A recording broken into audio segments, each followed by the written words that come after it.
عتبی کے حوالے سے وہ بھی کہتے ہیں کہ قبر نبی صلی اللہ علیہ وسلم کے پاس میں بیٹھا ہوا تھا تو وہاں عرابی آئے کہ حج کے بعد پھر افضل عبادت کیا ہے. آج ہم بات کرتے ہیں کہ پھر اول دور کی امت کا عمومی مزاج. امام بیہقی نے شعب الایمان میں ایک حدیث پیش کی ہے، اسی کو لے کر ہم چلیں گے انشاءاللہ دیگر حوالہ جات کے ساتھ.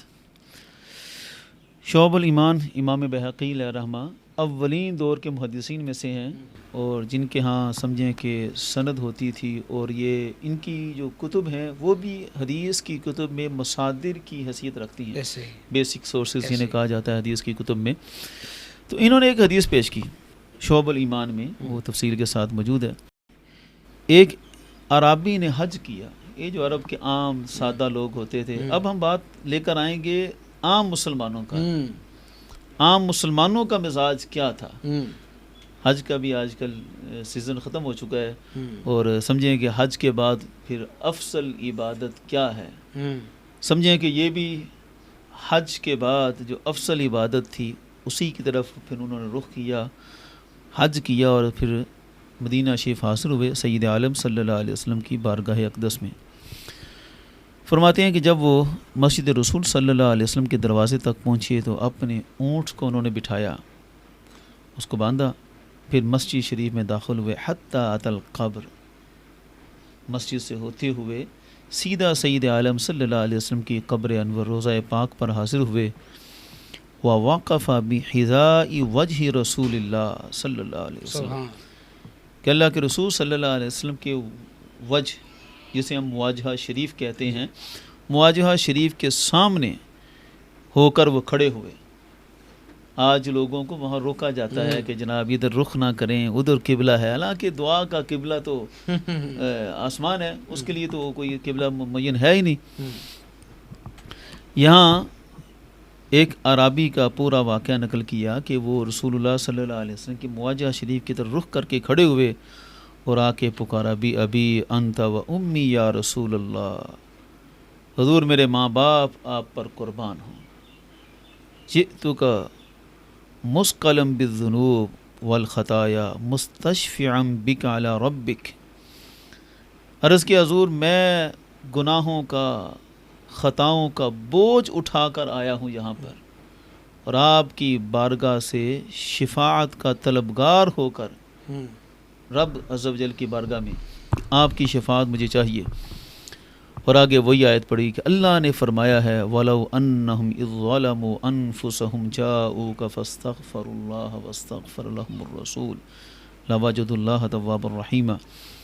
اعلیٰ حضرت کی زبان میں بیان کریں تو مجرم بلائے آئے ہیں، جاؤ ہے گواہ، پھر رد ہو کب یہ شان کریموں کے در کی ہے. اسی آیت کے مفہوم کے ترجمان کی اعلیٰ حضرت نے کہ اللہ کا ہمیں حکم ہے کہ اپنی جانوں پر ظلم کرو تو میرے محبوب کی بارگاہ میں حاضر ہو جاؤ، محبوب شفاعت کریں گے تو رب کو بھی تم تواب اور رحیم پاؤ گے.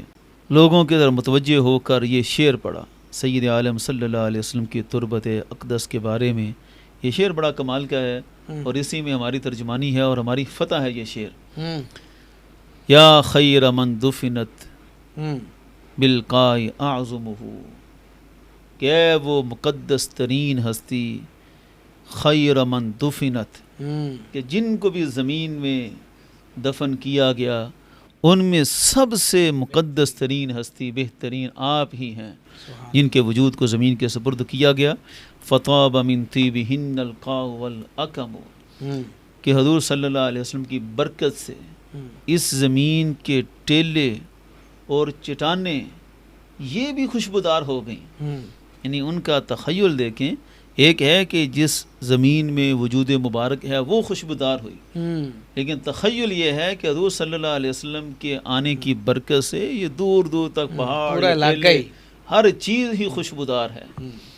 اب خوشبو ہے لیکن آئے گی اسے ہی جس کے نصیب ہوں گے.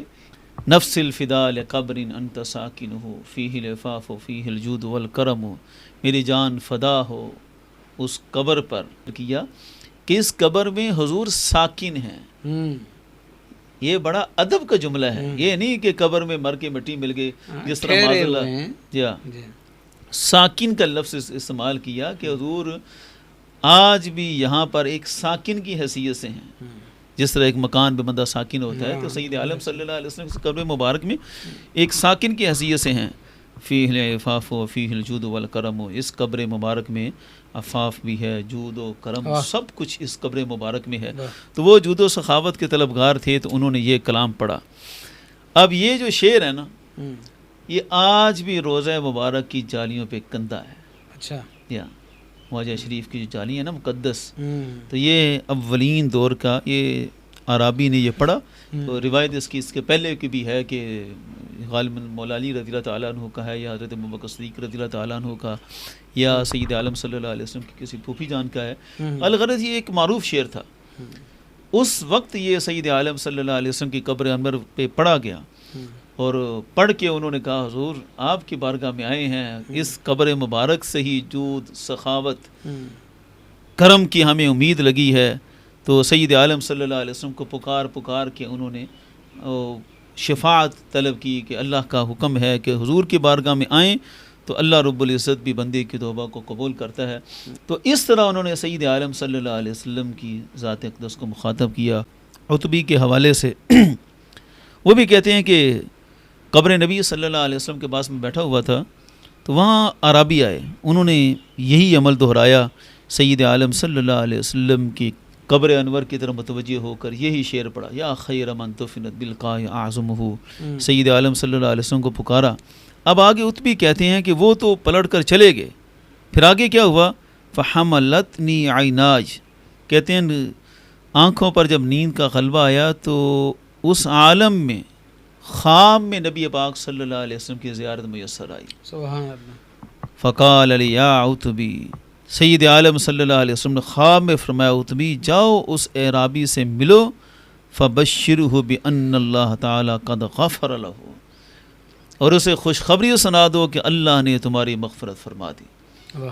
اب یہ امام نووی علیہ رحمہ محدثین بالکل اس کی چیز کو بیان کر رہے ہیں کہ حضرت عتبی نے جو کچھ بیان کیا کہ ایک عرابی آئے، سادہ بندہ آیا، اور اس طرح سید عالم صلی اللہ علیہ وسلم کی قبر انور پر آ کر اس نے سید عالم صلی اللہ علیہ وسلم کو پکارا، شفاعت کو طلب کیا، تو اللہ رب العزت کی طرف سے اتنا کرم ہوا کہ سید عالم صلی اللہ علیہ وسلم کی زیارت میسر آئی، اور یہ سارا معاملہ اس کی مغفرت کا ہوا۔